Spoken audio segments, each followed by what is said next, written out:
por acompañarnos en este día tan caluroso y estar en este momento aquí con nosotros. Para mí es un honor estar aquí en este encuentro de las letras del Oiga Mire Lea. Realmente es un gran esfuerzo que hace la Biblioteca Departamental, la Gobernación del Valle. Muchas gracias por la invitación. Y me encuentro con tres grandes autores, tres autores y autoras caleñísimos. Catalina Lobo Guerrero, escritora, periodista de Los Restos de la Revolución, Julián Chan con Los Desterrados y Carmen Andrea Rengifo con Las Sombras Rojas. Vamos a hacer un conversatorio entre amigos para que conozcan un poco también la experiencia vivida a través de sus escritos y narrar esta Venezuela también, un país hermano, un país que tenemos unas grandes afinidades históricas, geográficas por supuesto, y que bueno, hemos seguido muy de cerca y gracias justamente también al trabajo de estos periodistas que están acá, hemos conocido de cerca una realidad que nosotros también aquí en la actualidad también estamos conociendo a través de las migraciones y de los migrantes, por supuesto. Entonces, sin más preámbulo, quiero invitar a Catalina para que arranquemos con su libro Los Restos de la Revolución. Catalina, bienvenida. Quiero arrancar justamente con el comienzo de tu libro, ¿sí? Que es muy fuerte, es un comienzo que tiene que ver con la muerte del comandante Hugo Chávez y es como el principio del fin. Cuéntanos un poco esa decisión que tomas para abordar ese punto, desde ese punto, la historia de tu libro y lo que significó para Venezuela ese momento. Bueno, ¿me escuchan? Sí. Bueno, buenas tardes a todos. Gerardo, Carmen, Julián, un gusto estar aquí con ustedes y gracias a la Biblioteca Departamental. Pues mira, tú me preguntas por la muerte de Chávez y yo llego a Venezuela de manera tardía. No fui de esas periodistas que llegó a Venezuela, digamos, en los inicios de la revolución. Yo llego es casi que como que al principio del fin, porque en 2012 yo todavía vivía aquí en Colombia, pero me empezó a interesar qué era lo que iba a pasar en Venezuela. Tenía como la sensación, Chávez realmente se va a morir, a pesar de que había muchos rumores, había mucho secretismo en torno a la enfermedad de él, eran mensajes contradictorios todo el tiempo, pero yo sí pensaba que se estaba acercando el fin y que eso iba a cambiar, digamos, el curso o el rumbo de la revolución. Entonces, yo decido empezar el libro con la muerte de Chávez, pero el libro se va hacia atrás también y trata de explicar qué fue lo que sucedió en Venezuela desde que Chávez mismo llega al poder, porque no se entiende lo que iba a pasar después con Maduro si uno no tenía en cuenta los primeros 12 años de revolución con Chávez. Y yo termino escribiendo ese libro básicamente porque cuando yo llego a Caracas en 2012, empiezo a buscar qué otros libros existían, donde había, digamos, un relato de algún corresponsal extranjero, de algún historiador, de alguien que me contara a mí esos primeros años de revolución que yo me había perdido. Y no lo encontré. Como no lo encontré como lectora, entonces pues salió la propuesta de, bueno, quizás la forma para mí de entender qué fue lo que pasó aquí es hacer la reportería, hacer el trabajo y tratar de contarlo en clave de novela, porque si bien es un libro periodístico, yo siempre quise que se leyera como si fuera un libro de ficción. Muchas gracias. Julián, hablemos de tu libro Los Desterrados que acabas de publicar recientemente. Y uno podría decir que tu libro, pues a diferencia, bueno, de Catalina y el de Carmen Andrea, navega más en unas aguas literarias, ¿cierto? Con un eje, digamos, con una historia fundamental que es la historia de los migrantes, ¿correcto? Y con un grupo de personas que se encuentran prácticamente aquí en Colombia. También quiero referirme al inicio de tu historia, de tu narración, porque hay un momento, digamos, que tú narras, es muy caleño, te encuentras en la calle Quinta, casi ahí cerca del estadio, hablas en primera persona, te encuentras a una señora comienza a ser el eje, el hilo conductor de la historia. Pero a mí me llama la atención digamos que esa decisión de arrancar así es porque tú viviste esa experiencia con esa persona que se llama Rosaura, o en el personaje del libro, tú vives esa historia o todo, digamos, es parte de la ficción y de lo que conociste o te contaron. ¿Cómo fue ese proceso? Bueno, buenas tardes a los presentes, al panel, a Catalina, Gerardo y Carmen. Sí, efectivamente, Gerardo, parte de un hecho real. Hace un año largo estaba estrenando cargo como director de la Biblioteca del Centenario, que es la biblioteca más antigua de Cali. Yo vivo en el sur, en el extremo sur, entonces tomé un mío para cortar camino y usualmente me bajaba aquí en la estación de la departamental o en la del estadio, y ahí tomaba un taxi, tomaba algún transporte. Cuando yo me estoy bajando en la estación del mío, enfrente del estadio, pues la de frente del Parque de las Banderas, yo estaba caminando cuando escuché que me llamaban, bueno, me llamaban de manera genérica. En ese momento no sabía quién era, y cuando volteo a mirar, es una señora sentada, una señora en situación de discapacidad, en silla de ruedas, que me pide ayuda, me implora que me acerque. Yo lo dudé bastante porque estaba estrenando cargo, y bueno, porque las prevenciones normales de la vida que vivimos, pues me decía como detenerme un poco. Finalmente me acerco y esta señora me pide con mucha urgencia que la lleve a un baño, que está urgida y lo dice de una manera muy apremiante.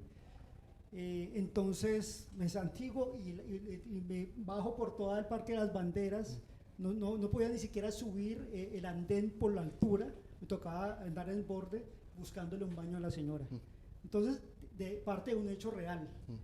La señora era venezolana por su acento, entonces ese es el detonante que meses después me hará escribir esta novela de Los Desterrados. Muchas gracias, ahora volvemos allí. Bueno, Carmen Andrea, pues periodista caleña, también estuvo muchos años en Venezuela y le correspondió pues todo el proceso, digamos, de la revolución del chavismo. Vive episodios muy fuertes también de violencia en Caracas y termina escribiendo un libro que se llama Las sombras rojas, que tiene un poco de todo. Yo le decía a Carmen Andrea que su libro tiene ensayo, es un libro intimista, pero tiene también unas narraciones acronicadas muy interesantes y tiene una parte, digamos, poderosa de Venezuela con el que inicia el libro. Sin embargo, su libro no está dedicado a Venezuela, ¿no? Pero ese capítulo de Venezuela sin duda es muy poderoso, es muy potente, porque además tiene que ver con episodios que le ocurrieron a Carmen Andrea allá. Carmen Andrea, por favor, cuéntanos un poco justamente ese momento de Venezuela, el que tú vives y el que termina detonando finalmente Las sombras rojas. Gracias, Gerardo. Un saludo para todos, Catalina, Leonor y Julián. Y un saludo para todos los presentes. Bueno, estoy un poquito nerviosa. 8 años que fueron complejos en Venezuela, pero efectivamente hubo un momento, un punto de quiebre por todo para los venezolanos y creo que para los corresponsales que estábamos allá, que fue la muerte de Hugo Chávez. Cuando anuncian la muerte, que ya veníamos preparados de 22 meses de enfermedad y de cáncer, y era pues inminente porque desde diciembre se decía que había muerto. Nada, como corresponsal me envían a cubrir la muerte. Él estaba en el hospital militar y hay una situación de violencia del chavismo. Me agredió, pero no solamente me agredió a mí, agredió a otros corresponsales también. Lo que pasa es que también fueron momentos fuertes y están las imágenes. Entonces, sin darme cuenta y sin saberlo y sin tenerlo muy claro, yo empiezo a tener episodios de estrés y de ansiedad y de ataques de pánico que dejé transcurrir en el momento y durante varios años, porque yo después del 2013 estuve 5 años más en Venezuela, es decir, yo salí en el 2018 de Venezuela. Cuando yo hablo de todo ese proceso de 8 años, yo creo que el peor año para mí en Venezuela fue el 2017, que fueron las protestas de 4 meses muy fuertes y el agotamiento físico, emocional y mental. Así es que cuando yo salgo de Venezuela en el 2018 y me voy a estudiar a España, yo no quería saber nada de periodismo y no quería saber nada entre comillas, de Venezuela, porque para mí era como mi segunda patria y lo que estaba era como muy dolida y en ese proceso de duelo no quería hacer nada con Venezuela ni con el periodismo. Entonces me voy a hacer un máster y pues en el ejercicio de empezar a construir una tesis o un trabajo de fin de máster, empiezo simplemente a escribir y a escribir lo que va saliendo.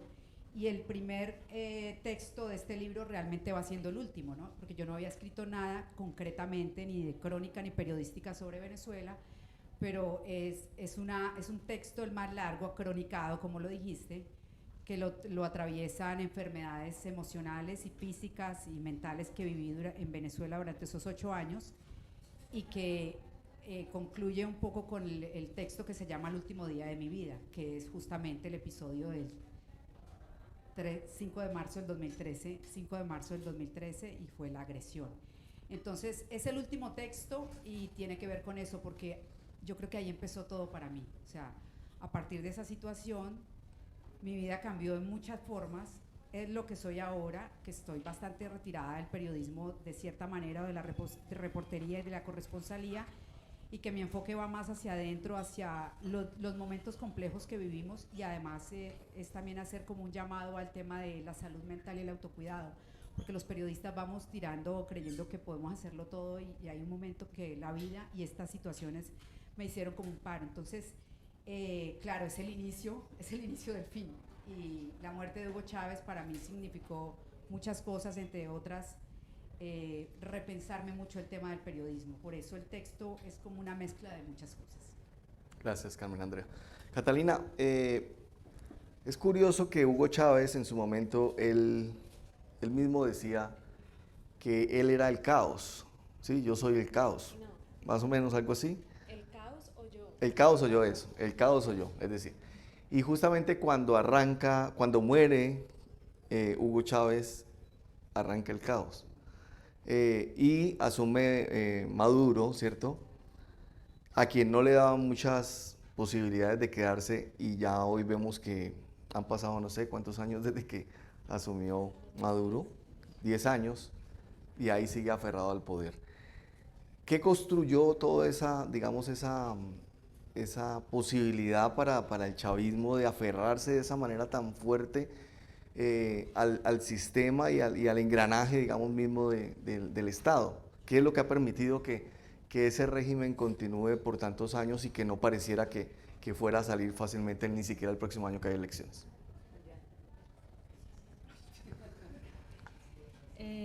Esa pregunta que tú me haces, me la hacen todo el tiempo, y es ¿por qué no se ha caído Maduro? Me la preguntan así más directamente, ¿por qué sigue ahí? Y la respuesta tiene que ver con todo eso que pasó antes, y por eso yo en el libro me voy hacia atrás, porque para poder entender cómo logra el chavismo quedarse con el poder, hay que entender la forma como fue el chavismo tomándose cada una de las instituciones de manera paulatina. Eso fue un proceso gradual, no fue de la noche a la mañana, pero hay que recordar también que Chávez llega en un momento en que hay un hartazgo en general en la sociedad venezolana con la política tradicional, con los partidos tradicionales, con el gobierno o los gobiernos de las últimas 2 décadas hacia atrás, con las instituciones. Entonces los venezolanos están cansados, digamos, de tanta corrupción, de tanta politiquería, etcétera, y aparece Chávez en el escenario con un discurso anti-establecimiento también, que dice: tranquilos, aquí vengo yo voy a salvar la patria, vamos a refundar la patria, que es su promesa de entrada, y de entrada dice que va a ser una revolución. Los que no estaban poniendo atención en su momento o pensaron que eso era puro cuento, pues digamos como que después no, se les advirtió, se les dijo desde el día 1, vengo aquí a hacer una revolución.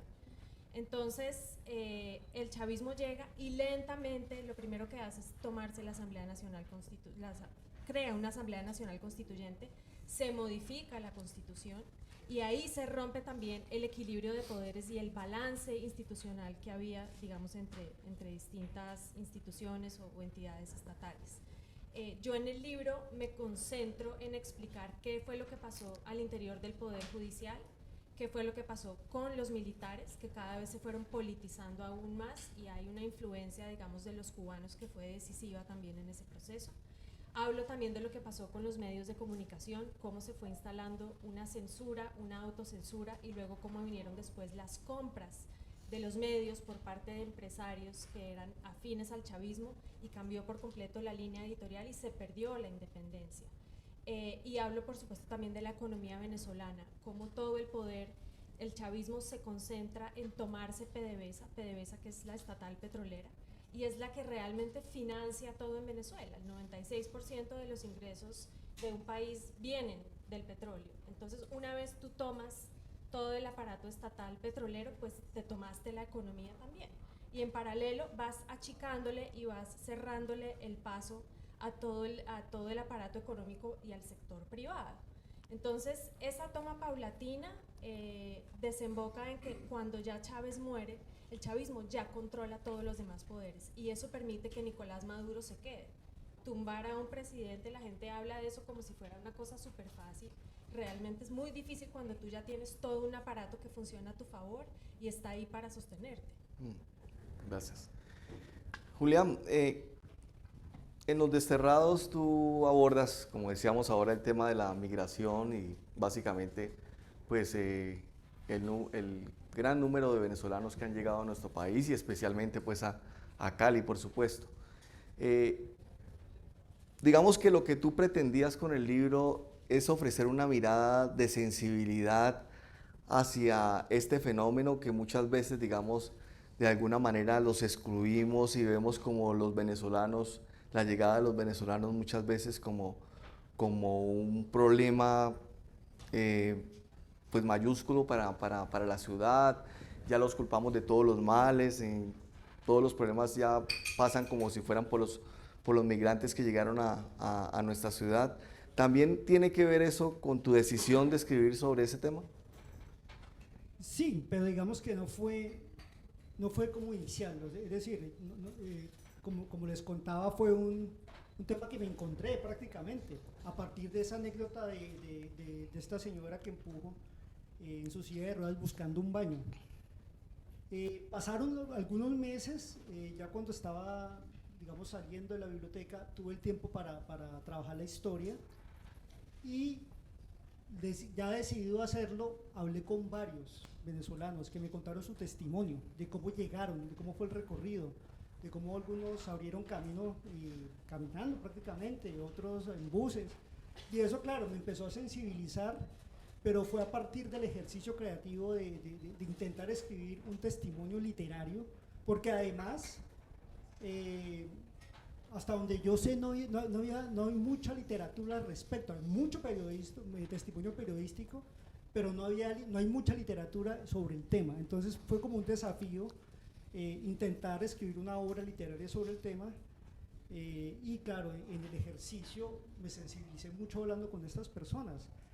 Y me parece que valió la pena porque finalmente lo que hace la literatura, a diferencia del periodismo o de la historia incluso, es que ilumina zonas que muchas veces por la dinámica de las disciplinas el periodismo y la historia no lo hace. La literatura tiene esa capacidad de iluminar zonas que quedan allí en la sombra frente al ejercicio periodístico. Entonces sí, para responderte y para resumirte, claro, me sensibilizó mucho y además me hizo repensar lo que significa Cali, porque Cali es una ciudad de inmigrantes históricamente, pero esta inmigración a la fuerza no fue una inmigración que nos gustara mucho. Entonces, por eso el título Los Desterrados son esas personas que quedaron sin la posibilidad de vivir en su terruño, pero también reflexionando un poco más allá, me di cuenta que Cali es una ciudad de desterrados por todas partes, no solamente de desterrados venezolanos, sino de desterrados al interior de Colombia, que han venido desplazados. Y filosóficamente jugué un poco, ahí como que, digamos, yo puse en juego también mi formación de filósofo, como yo narré de la primera persona, fui yo, aproveché también y traté de jugar un poquitico a la filosofía, y digamos que si uno amplía un poco el concepto de destierro, uno podría decir que muchos caleños raizales nos sentimos desterrados frente a las nuevas realidades de la ciudad, sin necesidad de abandonar la ciudad. Entonces, bueno, sí hubo mucha sensibilización en resumidas cuentas. Gracias. Carmen Andrea, en Las Sombras Rojas, si bien no es un libro, digamos, dedicado a Venezuela, ni tampoco puedo decir que es un libro que pasa por todas tus memorias periodísticas en Venezuela, sí hay mucho de él pues en el transcurso de tus letras, de lo que escribes. Incluso uno podría decir que desde el título uno encuentra una relación con el paso que tuviste por el hermano país. Tú ahorita hablabas un poco también del impacto que eso dejó en ti, digamos, ese tiempo que viviste en Venezuela, el periodo de violencia, los ataques que sufriste, y que uno podría decir que te conducen finalmente a una catarsis a través de la escritura de lo que terminas haciendo pues, en materia literaria. ¿Por qué no nos cuentas cómo fue ese proceso, digamos, que determina que tú encuentras alguna paz escribiendo los textos que hiciste? Pues en el proceso de escribir, ya lo decía, tenía que presentar una tesis del máster de creación literaria y como no quería escribir periodismo, termino escribiendo lo que va saliendo, ¿no? Como un flujo de conciencia, como un agua fuerte, o sea, me movía como en diferentes escenarios, incluso metafísicos, ¿no? Yo estaba medicada, me habían diagnosticado de estrés postraumático, estaba en una ciudad y en un país nuevo totalmente, de un día para otro dejé de hacer periodismo, al mes estaba sentada en un aula, leyendo libros, leyendo clásicos, leyendo grandes escritores y mi cabeza era, ¿por qué estás aquí y no estás en Venezuela salvando el mundo, ¿no? O sea, salvando Venezuela? ¿O por qué te permitiste salir de Venezuela y no esperar la caída de Maduro, o sea, la salida de Maduro? Que era lo que muchos periodistas decíamos, ¿no? O sea, con este tema del ego de yo quiero estar ahí porque quiero ser protagonista de la historia. Y me peleaba entre eso y bueno, ahí aparecieron entre el insomnio, la absoluta tristeza, el duelo, empezaron a salir textos y momentos que recordaba, claro que sí, o sea, no hay un tema periodístico específico, pero por ejemplo hay ilustraciones, las ilustraciones no son mías, son de dos ilustradores, pero hay ilustraciones, por ejemplo, que hablan de un momento de violencia. Estábamos en una protesta y yo recuerdo, tengo la imagen muy presente, las bombas lacrimógenas, la guardia, la policía, nosotros metiéndonos en una casa, yo en esa casa tirada en el suelo, la señora tapándole la nariz a los niños, había una señora, o sea, todos esos momentos era como flechazos o chispazos, perdón, y salían. Entonces hay momentos en que o el niño que no tiene comida está en la calle escarbando de la basura o que lo ves desnutrido, la gente, o sea, la gente encerrada en sus casas porque tiene miedo a salir por tema de inseguridad, por los colectivos. Es decir, había como muchos flashes y recuerdos y entonces yo escribía en el celular. Todo fue un proceso además de escritura en el celular y cuando me di cuenta pues estaba haciendo efectivamente una catarsis porque si bien hubo un momento que no fue concreto decir yo voy a hablar de Venezuela, voy a escribir de Venezuela esto y esto, empezaron a salir otros temas, ¿no? Yo antes de Venezuela estuve en Colombia, fui corresponsal 8 años y a mí me tocaron también masacres, los diputados, el asesinato, el secuestro, las bombas. Entonces empezaron a ver como muchos recuerdos y flashes que empezaron a darme como imágenes y esas imágenes se traducían en letras. Y ahí empiezo a escribir y también hay un ejercicio que empieza a ser mucho más íntimo, ¿no? Más personal. Cómo vivías tu vida y qué te reflejaba de tu vida, tu niñez, tu adolescencia, la ciudad, Cali, con lo que había pasado en Venezuela, qué me sacudía y empiezo a atravesar temas que son universales, ¿no? El duelo, el abandono, el desarraigo, la migración, la muerte. Entonces se va haciendo sin saberlo como un puzzle de todos estos temas y al final termina siendo Las Sombras Rojas, que por eso no es tan concreto el estilo. O sea, aquí decías, hay ensayo, hay aforismos, hay microrrelatos, hay crónica, hay una mezcla ahí como fragmentaria de textos. Mucha gente me preguntaba, ¿pero por qué no escribiste un texto periodístico? Y pues porque no sentía que fuera capaz, y honestamente, después de ver el libro de Cata y la novela de Julián, yo creo que ya no voy a escribir más de Venezuela. O sea, este capítulo, no lo sé, pero no me atrevo, fue esto, y creo que fue el ejercicio también de sacar todo eso, de hacer catarsis, pero Venezuela me da la posibilidad de conectarme con la Cali, la Colombia y el periodismo que viví, y las experiencias y el vínculo con mis padres, con mi familia, con mis ancestros, o sea, mueve mucho. y efectivamente hace una catarsis enorme. Gracias. Quiero recordarles que Los restos de la revolución, Los desterrados y Las sombras rojas se encuentran abajo en las distintas librerías que están a la entrada de la biblioteca. Catalina, quiero preguntarte ahora, terminamos un poquito hablando del tema de Maduro. Sí, en algún momento creo que lo conversamos. Si, digamos, la salida de Maduro significa la recuperación de Venezuela o ya no es tan claro que eso sea así. Es decir, ¿cómo percibes tú ya hoy la Venezuela de hoy, a pesar de que no estás allá, con la distancia que deja el tiempo también y la oportunidad pues de hablar con otras personas, pero desde la distancia, ¿no? ¿Cómo observas hoy el panorama de Venezuela? También siempre que me preguntan por ¿y qué va a pasar en Venezuela? Yo siempre digo, Venezuela, por más de que, o sea, la gente asume que eso es una película estática, que desde que llegó Maduro al poder, entonces todo es una película negra y todo ha ido de mal en peor, y eso es cierto, pero también hay unos cambios que lamentablemente o afortunadamente ya no estoy ahí siendo testigo de primera mano para ver qué es lo que ha venido pasando.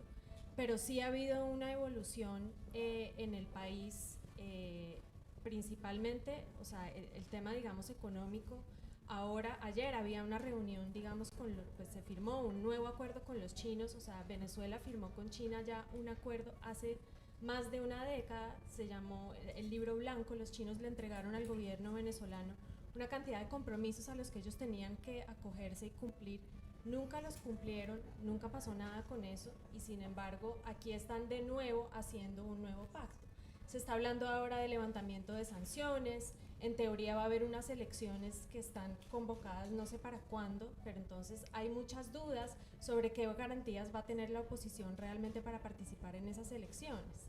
Entonces pues no sabemos muy bien qué va a pasar. Yo siempre digo que no hago futurología, me parece irresponsable decir, no, mira, Maduro ya tiene los días contados. Yo no creo eso, no creo que eso sea tan fácil, pero digamos, él es un personaje que mucha gente lo ha subestimado. Mucha gente cree que Maduro yo todo el tiempo estoy escuchando, Maduro es bruto, Maduro no tiene la capacidad que tenía Chávez. Es cierto, Maduro no tiene la capacidad política que tenía Chávez, pero sin embargo Maduro ha actuado de manera estratégica y sigue ahí, porque él está rodeado también de alacranes y ha ido sacando, digamos, ha ido apartando a gente que lo rodea, que en algún momento dado pudiera haberle hecho zancadilla. Están hoy en día presos en la cárcel o están en el exilio. Esa gente se ha ido apartando del chavismo y van quedando, digamos, las personas como de su círculo más íntimo, con excepción tal vez de Diosdado Cabello, que en cualquier momento dado le puede meter el aguijón, pero de alguna manera, digamos, él ha sabido moverse también, él ha sabido actuar, tanto nacional como internacionalmente, y yo creo que mucha gente lo ha subestimado. Gracias. Creo que es mi alarma la que está sonando hace rato, me muero de la pena. Para despertarnos. Dijo que era entre amigos.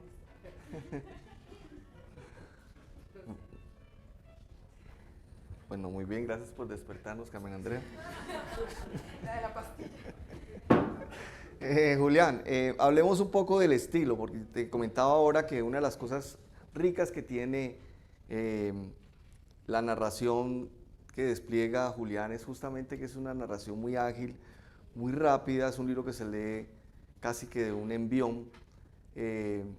Julián modestamente dice, no, es que el libro es corto, pero realmente tiene más que eso, realmente. Hablemos un poquito del estilo que tú logras encontrar, porque tú combinas un poco la primera persona, pero también vas en paralelo con dos historias y también haces unos flash de situaciones pues como del pasado que ocurrieron y sin embargo nunca pierdes el ritmo de la historia. Sí, bueno, digamos que la estructura para mí, antes de hablar del estilo, la estructura para mí fue muy clara desde un principio. En el momento que yo me encuentro con la señora en silla de ruedas, bajo por la quinta y por el Parque de las Banderas buscándole un baño, hasta el momento en que efectivamente le consigo un baño después de algunos intentos fallidos. y cuando me despido de ella y retomo para tomar un transporte que me lleve a la biblioteca del Centenario, ese es el principio y el final.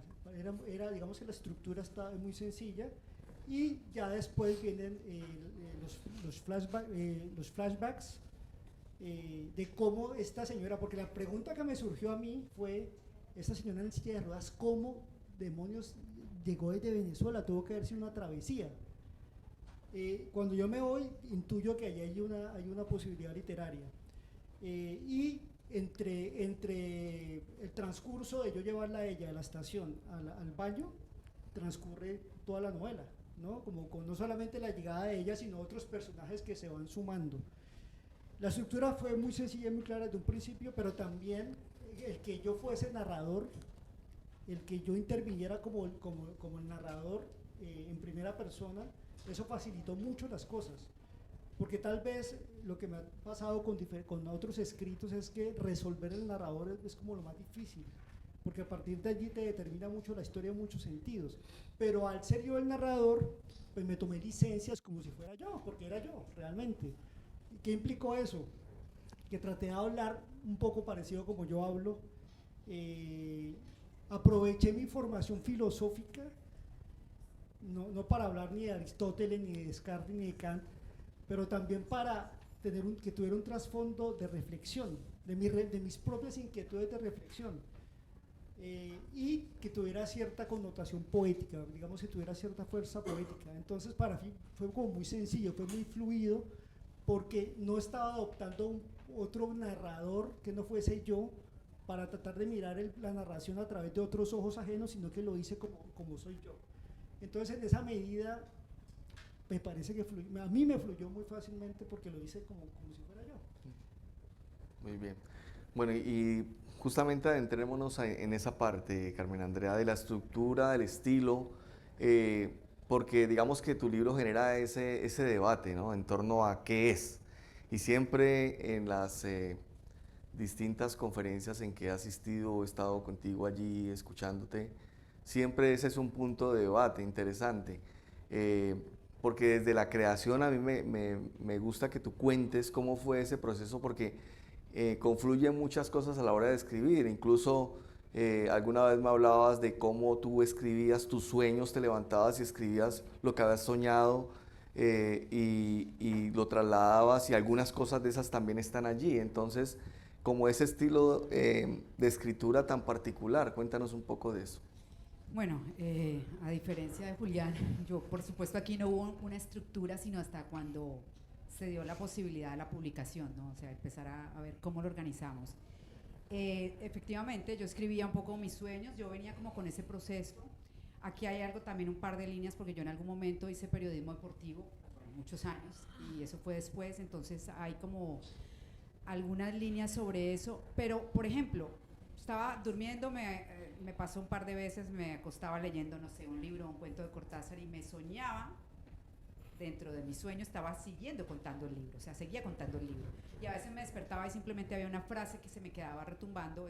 Yo siempre lo digo porque además me encanta esa palabra, el duerme vela, que es la parte en la que te vas a ir a dormir, estás entre la conciencia y la inconsciencia, y ahí es donde sale. A mí me fluyeron muchos aforismos o frases, y entonces, claro, es un poco abstracto también, o sea, es que ahí hay de todo. Yo lo que hacía era como apuntar frases, y claro, esto no fue que lo hiciera sola y lo publicara sola, no, o sea, hubo un proceso también de edición. Yo tuve un tutor poeta, y entonces él revisaba los textos y decía, esto me parece que no. Entonces, cuando tenía todo el texto, que eran casi 200 páginas, no podía creerlo, ¿no? Porque yo pasé del celular y empezaba a pasar en Word.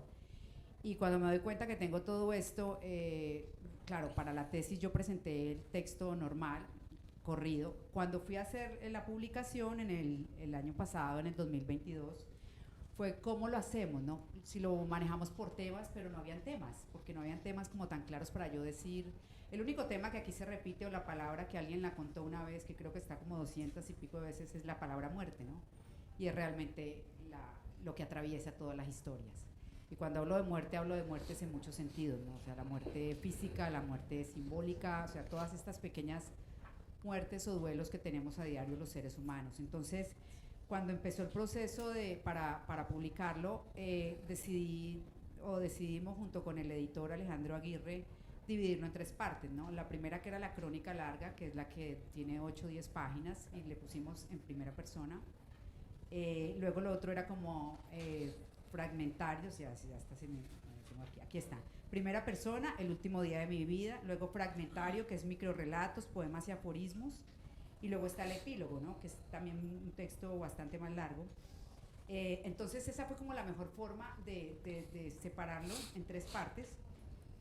Y recuerdo que mi tutor, que era el poeta Jesús Aguado, me dijo, o es el poeta Jesús Aguado, me dijo, no lo separemos porque la cabeza y los sentimientos funcionan así, o sea, tú no decides un día o a pensar en la muerte y al otro día tal cosa. Aquí hay de todo, ¿no? Aquí está, hay amor, hay desamor, hay sexo, o sea, hay como una mezcla de todo. Entonces, no, yo fui la más sorprendida. Confieso que después, este libro yo lo escribí en el 2019 y cuando lo publico en el 2022, cuando empecé a leerlo, lo leí 5 veces y en este proceso de edición fue pensarme lo duro que había sido y lo triste que estaba en ese momento. O sea, estaba en una situación compleja, muy personal, muy dura. Yo decía, wow.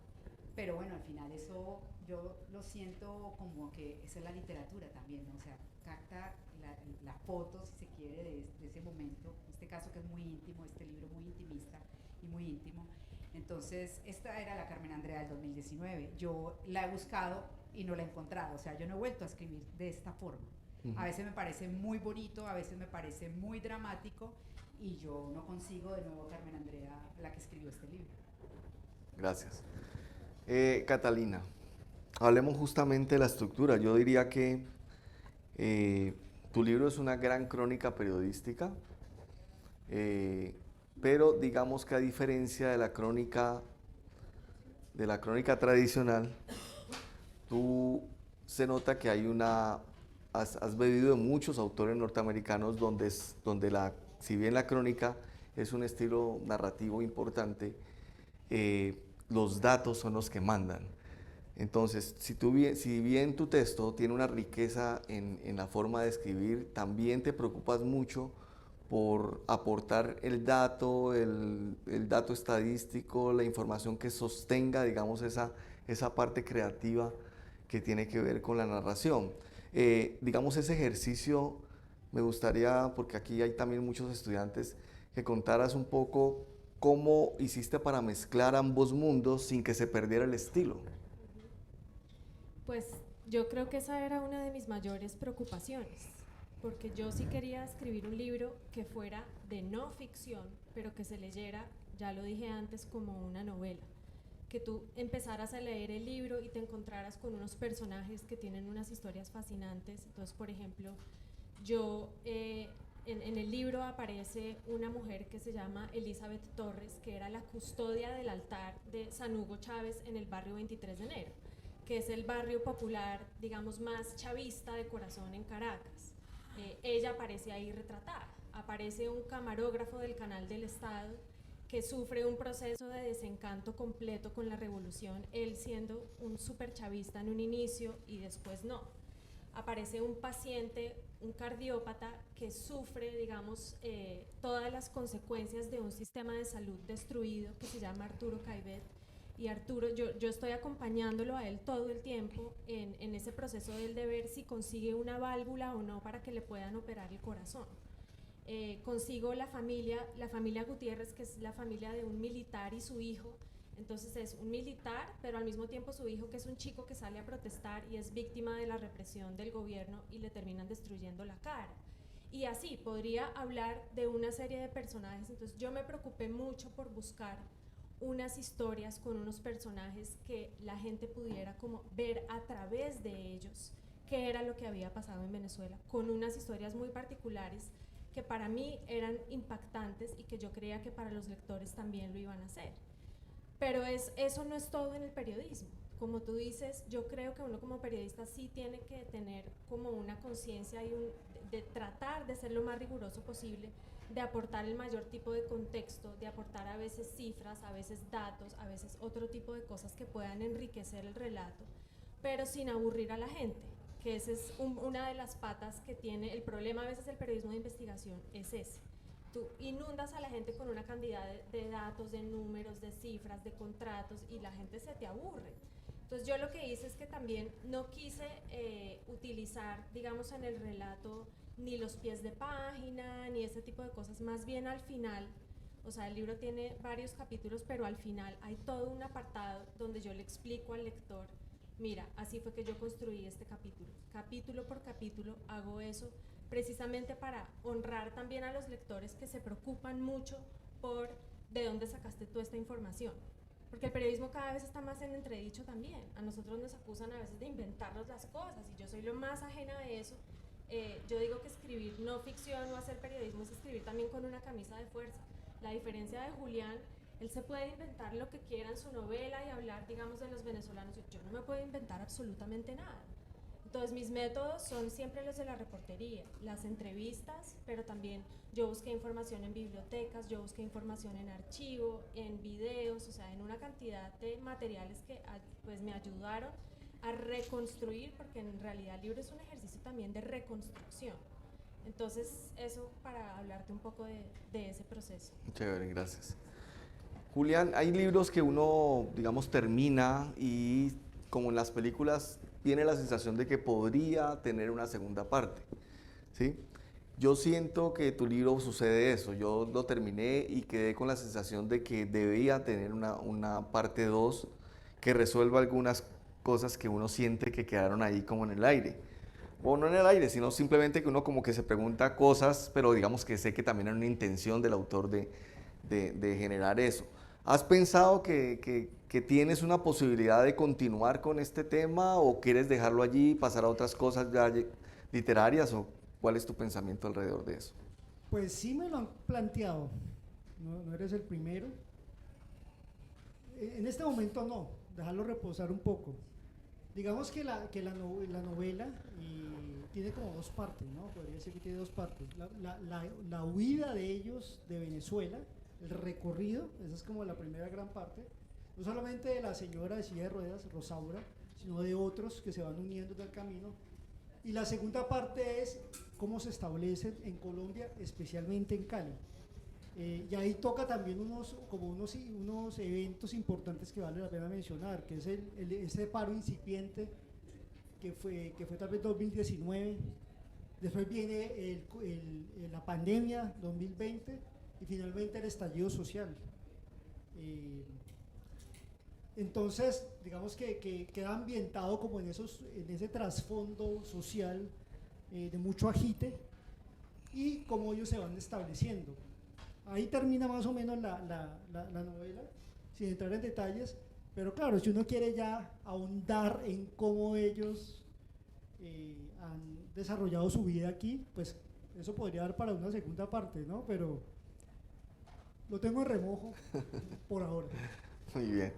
Bueno, igual quiero preguntarle a Carmen Andrea algo que hemos discutido muchas veces y que yo se lo he planteado insistentemente.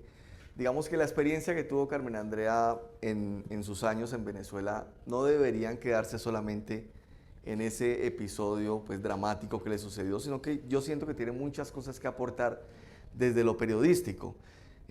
Más allá de que haya libros extraordinarios como el de Catalina, creo que hay una visión periodística muy interesante que podrías aportar pues para entender y comprender. Y justamente yo hablaba ahora de la distancia. Tú ya has estado fuera, no sé, casi 5 años desde que te fuiste de Venezuela. Creo que eso te da también una perspectiva distinta y una posibilidad de análisis bien valiosa. ¿Has contemplado la posibilidad de hacer algo alrededor de lo que viviste, de mirar un poco el futuro, pero también de alguna forma una catarsis también como la que escribiste aquí, pero alrededor del tema político y social venezolano?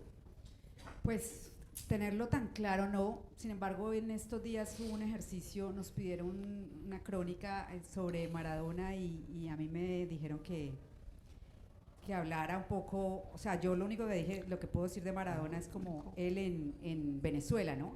Y entonces me entré a un ejercicio de revisar muchísimo material, el tiempo que yo estuve allá y las veces que fue Maradona, pero después, ¿no? Y en eso vi, por ejemplo, algunos resúmenes de los 10 años de Maduro en el poder y los 10 años de Chávez muerto. Y cuando lo vi dije, todo esto lo vivimos, o sea, fue como, madre mía, no, o sea, no. Fue demasiado, y para mí fue como, qué fuerte, o sea, a veces uno olvida y pierde de vista todo esto, ¿no? Lo estás diciendo, no es algo que lo tenga en este momento previsto. Este ejercicio de adentrarme entre las relaciones, los vínculos comerciales de Maradona con Maduro, me hicieron pensar un poco. Es posible, pero no es mi prioridad. Ya vuelvo y digo, o sea, yo viví casi que un duelo de 2 años después de la salida de Venezuela. Ya llevo 5 años fuera. Tengo muchísimos amigos, no solo en Venezuela, sino por fuera, con los que permanezco en contacto. Y a veces me lo pienso, pero no sé si sea la distancia en tiempo o en volver a conectarme con una historia que fue también muy bella, pero muy dolorosa para mí, Claro. en lo personal. Bueno, como dijo Héctor Lavoe, todo tiene su final, desafortunadamente. Entonces, les agradecemos mucho a ustedes, a los autores, por haber estado. Recuerden que los libros están abajo. Muchas gracias por su participación, por estar con nosotros, por sacar tiempo y por escucharnos a nosotros aquí. Muy amables.